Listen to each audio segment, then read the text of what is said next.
La politique d'Aristote, livre 4e, chapitre 12, sommaire. Suite. Des qualités que les citoyens doivent avoir dans la République parfaite. Conditions générales du bonheur, influence de la nature, des habitudes et de la raison.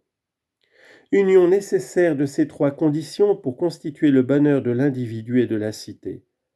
Il faut supposer qu'elles se réunissent dans la cité parfaite.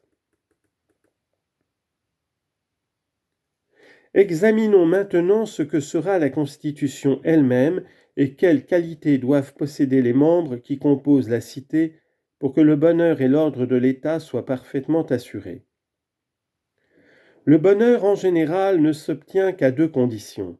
L'une, que le but, la fin qu'on se propose soit louable, la seconde, qu'on puisse accomplir les actes qui y conduisent. Il est également possible, et que ces deux conditions se rencontrent, et qu'elles ne se rencontrent pas. Parfois le but est excellent, et l'on ne possède pas les moyens propres à l'atteindre. Parfois on a les ressources nécessaires pour y arriver, et le but est mauvais. Enfin, on peut se tromper tout à la fois sur le but et sur les moyens. Témoin la médecine. Tantôt elle ne sait pas juger comme il faut du remède qui doit guérir le mal, tantôt elle ne possède pas les moyens nécessaires à la guérison qu'elle se propose. Dans tous les arts, dans toutes les sciences, il faut donc que le but et les moyens qui peuvent y conduire soient également bons et forts. Il est clair que tous les hommes souhaitent la vertu et le bonheur, mais y atteindre est permis aux uns et interdit aux autres.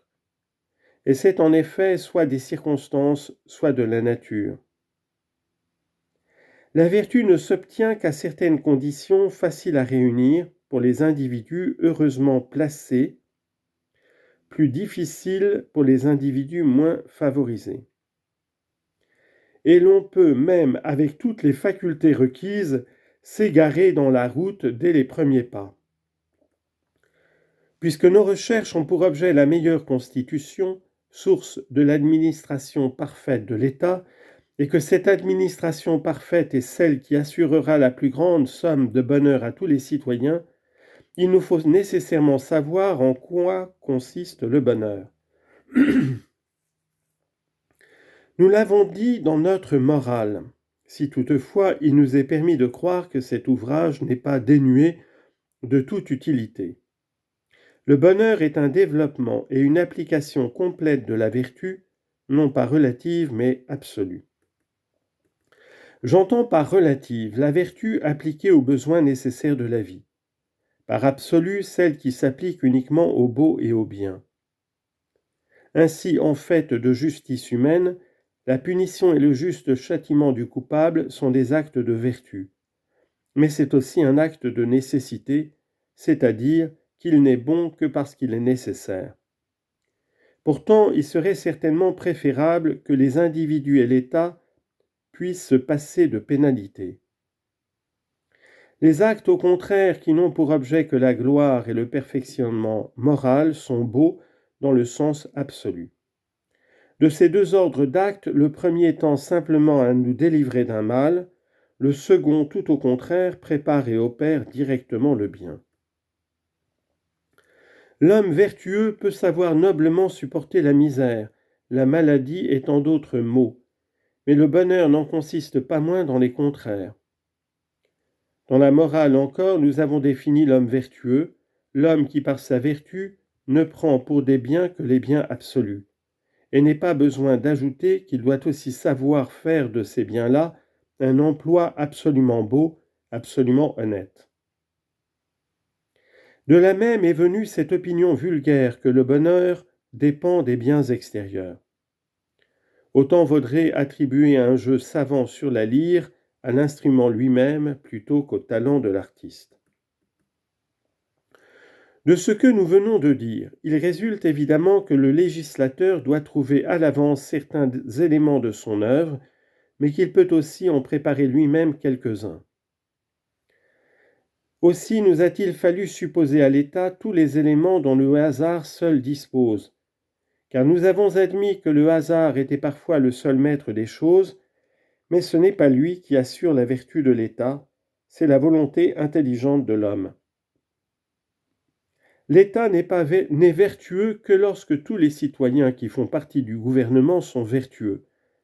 Et l'on sait qu'à notre avis, tous les citoyens doivent prendre part au gouvernement de l'État.